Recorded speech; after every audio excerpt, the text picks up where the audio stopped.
Adaladala ny fitia tsy mifidy izay iantefany. Olona iray efa manan-tompo no nambabo ny foko. Nangalarina hatrany ny fiarahanay.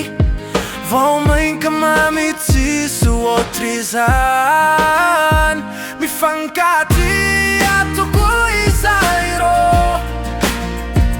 Raràna vao mainka mivaivay ny fitiavanay. Mamy, mamy, mamy, mifankatia tokoa izay rô. Izay norarana sady tsy azo atao ahona, tsy azo atao ahona.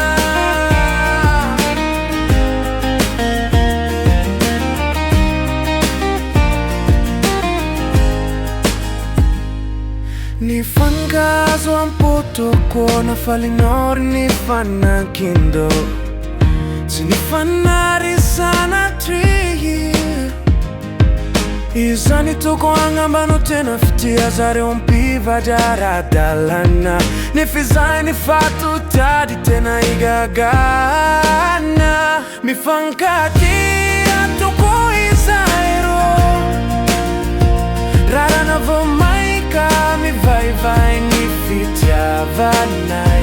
Mamy, mamy, mamy, mifankatia tokoa izay rô.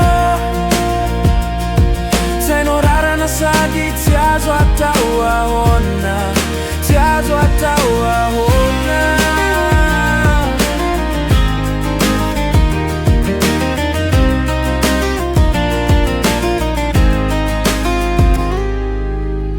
Nangalarina hatrany ny fiarahanay. Vao mainka mamy tsisy ohatr'izany. Mifankatia tokoa izay rô. Raràna vao mainka mivaivay ny fitiavanay. Mamy, mamy, mamy,